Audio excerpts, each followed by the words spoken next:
Moni ndine chake ndi anti-Cardi B akhala kuyankha mlandu masiku amenewa eti anasumiridwa chifukwa choti akuti anamenya munthu mu 2018.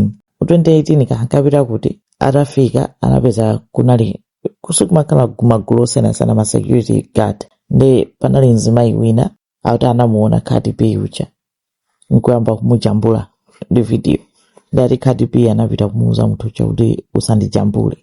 Iye uja nkuchita makani kuti ndikujambula ngati ndikufuna. Ndikaya zinakhala bwanji mzimayiyo dzina lake Imani Ellis, security guard yo atanachita makani kumujambulabe. Nde according to Imaniyo akuti Cardi B anayamba kumumenya. Atanamulavulira kumenya ndi atanali ndi dzala zazitali dzala azimaiti maikazi. Ndata anamucheka nacho chala nkhope mpaka Imani akuti anapita kuchipatala anakapangisa plastic surgery kuti achotse chipseracho ndi akuti zinamupanga traumatize kwambiri. Nkona wamusumira Cardi B ndipo akufuna $24 million in damages. Ndi mulanduwo wala wankhoti panopo akhala kuwafusa ose mafuso. Ndi Cardi B akukana nkhani yaonena kuti munthu yodi anakumana naye ndipo anangodabwa kuti akumujambula. Ndati anamuwuza kuti usandijambule mzimayi winayo nkumachita makani kuti ndikujambula ati nkumachita umulondola mpaka nakumuyandikira kuti yani ndikujambula.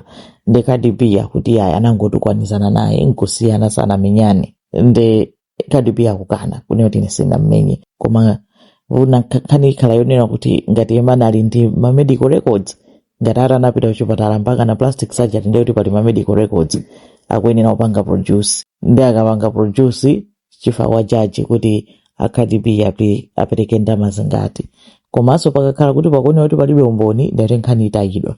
Koma ulendo uwu ndoti Cardi mu 2018 nthawi imeneyoyo anali ndi mimba enda ati anala kupita kukumana ndi doctor ku building imeneyo kumagwira ntchito Imani amagwira ntchito ngati security guard. Ndi Cardi anangopita kuti akupita kukumana ndi doctor nkupezeka kuti munthu wayamba mujambula.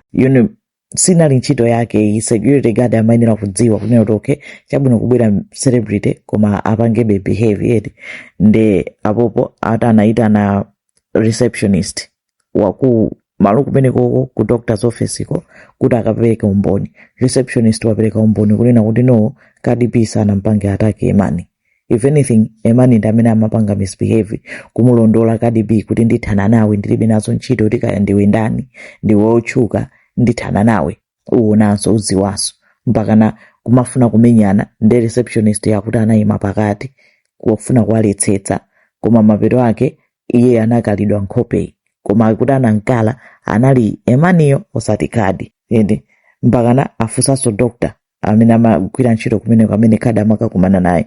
Doctor nayenso wapereka umboni ofanana noti no amene anali out of order anali Imani security guard kuti iye ndi security guard akuyenera kuteteza anthu amene akubwera kumeneko koma m'malo mwake akutenga foni kuyamba kumajambula anthu nkumafunanso azawaopseza ati zimene zozo ananenadi kuti ndilibe nazo ntchito kuti ndiwe ndani ndithana nawe kumuuza ndani Cardi B. Ndi umboni ukuoneka kuti uli against ndani uli against Imani kwambiri kunena kuti akuti Cardi anali ndi mimba amachita mantha kuti ndili ndi mimba munthu uyu akupanga bwanji koma zimveka mapeto ake ngati Imani ataluze mlanduwu ndi kuti Imani akuyenera kulipira ma lawyer fees onse andani a Cardi B ndi imene singakhale ndalama yochepa koma ukaziputa timva kuti zitha bwanji zikumwambiri. You sued me for $24 million. Is recording you. Why does it matter? Because she's a security guard and I'm going to a doctor's office. It definitely mattered. You were causing a disturbance. Maybe she wanted to record you. Disturbance. Time out. Do you agree that you were a guest in that building? You were a visitor, correct? Yes or no? Yes. Okay. You were causing a disturbance in the building. She started the disturbance.